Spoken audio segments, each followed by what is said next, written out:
Hi friends, welcome to my channel star super study Hindi class में।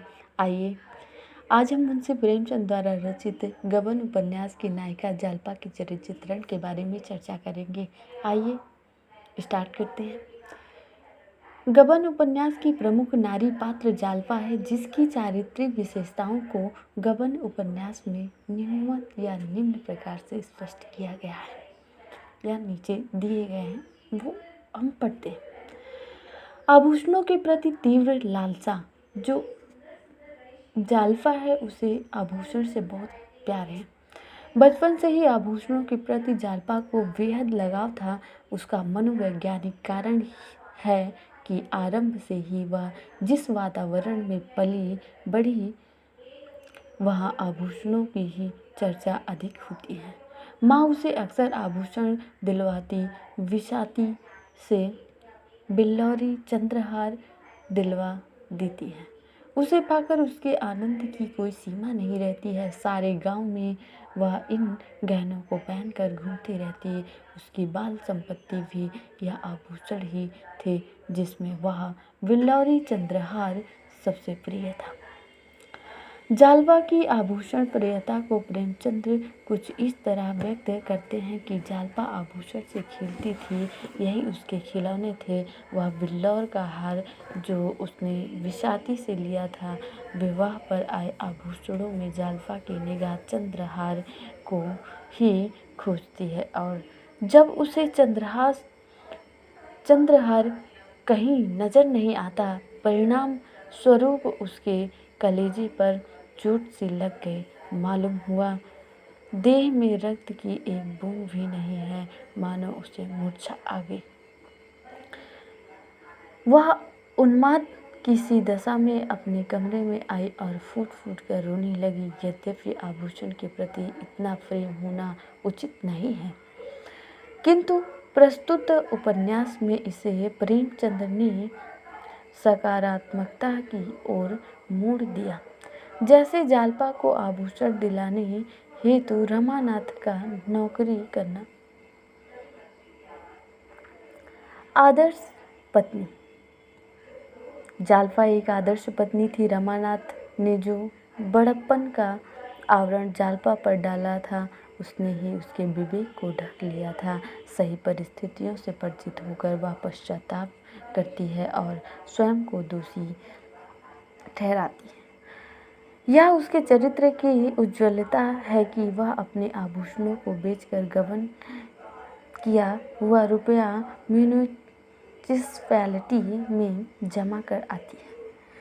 सर्राफा का ऋण भी चुका देती है। यही से उसके जीवन की नई यात्रा आरंभ होती है। जालपा के चरित्र की यह सबसे बड़ी विशेषता है कि वह अपने दोषों को स्वीकार करती है। वह रमानाथ से अटूट प्रेम करती है, उसके लिए परिस्थितियों से समझौता करने को तैयार है। आत्मा। यहाँ पे जालपा आत्मसम्मान की भावना रखती है। जालपा में आत्मसम्मान और आत्मगौरव की बेहद ललक है। चंद्रहार न होना उसके लिए प्रतिष्ठा का विषय बन गया, जिससे वह घर से बाहर नहीं निकलती। मोहल्ले में किसी से मेल जोल नहीं रखती, क्योंकि उसके पास आभूषण नहीं है। आभूषण अच्छे कपड़े मिलते ही वह मोहल्ले की स्त्रियों की सिरमौर बन जाती है, परंतु आभूषण की लालसा होते हुए भी वह अपनी माता के द्वारा दिया चंद्रहार स्वीकार कर लौटा देती है। सोचती है माताजी इसे खुशी से नहीं दे रही हैं। बहुत संभव है कि इसे भेजते समय वह रोई भी हो, और इसमें कोई संदेह नहीं है कि इसे वापस पाकर उन्हें सच्चा आनंद होगा। देने वालों का हृदय देखना चाहिए। प्रेम से यदि वह मुझे एक छल्ला भी दे दे तो मैं दोनों हाथों से ले लूँगी। दान भिखारियों को दिया जाता है, मैं किसी का दान नहीं लूँगी, चाहे वह माता ही का क्यों ना हो। इसके अतिरिक्त रमानाथ उधार आभूषण खरीदने की बात कहता है। इस पर जालपा सगर्व उत्तर देती हुई कहती है कि मैं वैश्या नहीं कि तुम्हें नूच खसोट कर अपना रास्ता लूँ।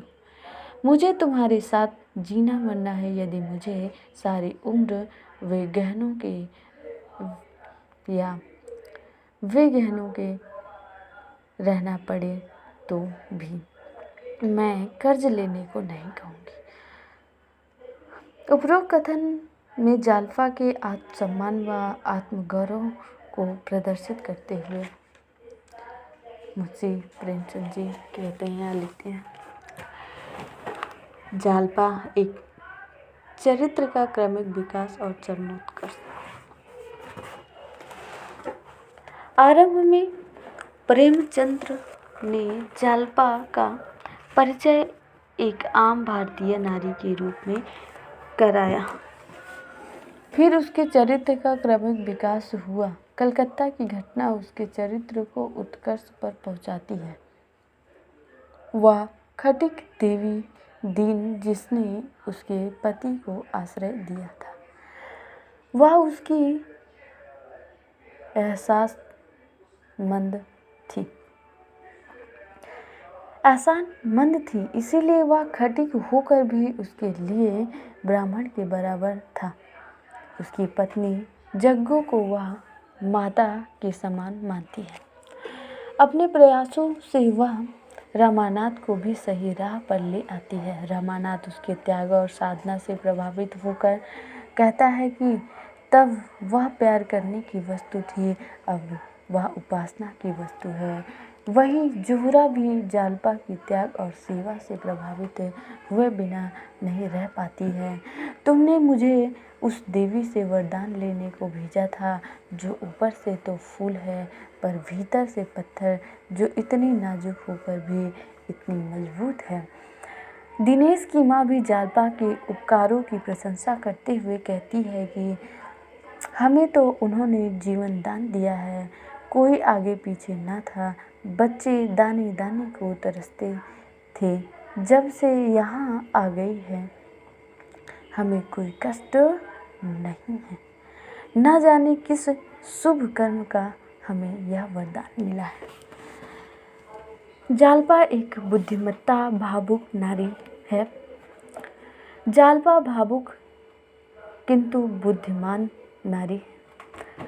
उसमें भाव प्रवणता का अतिरेक है। वह सच्चे हृदय से पति की सेवा करती है। रमानाथ की जेब से एक पत्र उसके हाथ आता है जिससे वह सारी स्थिति समझ जाती है। इसके पश्चात जब रमानाथ उसे दिखाई नहीं पड़ता तो वह शंकित हो जाती है और उसकी खोज में म्यूनिसिपैलिटी पहुंचती है। वहाँ आभूषण बेचकर रुपया जमा करती और सर्राफा का कर्जा भी चुका देती।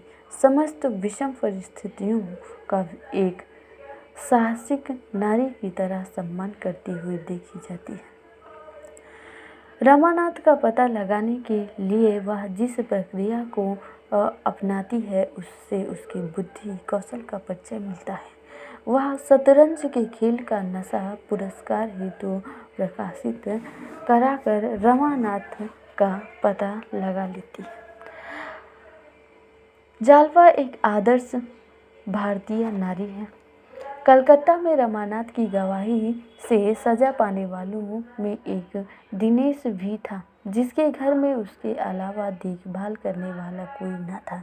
जाल्पा रोज उसके घर जाती और उसके बच्चों की देखभाल करती और उन्हें सांत्वना देती। रमानाथ जब जाल्पा से मिलने का प्रयास करता तो वह उससे मिलने से इनकार कर देती। इसी बीच जब रमानाथ जोहरा को जाल्पा के पास भेजता है तो जोहरा जाल्पा की पवित्रता और सात्विकता से बहुत प्रभावित होती है और फलतः अपना जीवन ही बदल लेती है। अंत में जाल्पा के चरित्र की शक्ति के प्रभाव में आकर रमानाथ जज से सच्चा हाल कह डालता है। इसी प्रकार जाल्पा उन आदर्श भारतीय रमणियों में से एक है जिनके प्रभाव से अनेक व्यक्तियों का उद्धार होता है। इस प्रकार यह स्पष्ट होता है कि जाल्पा उपन्यास की प्रमुख नायिका है तथा गबन उपन्यास का संपूर्ण कथानक उसी को केंद्र बनाकर लिखा गया है। जय हिंद, जय भारत।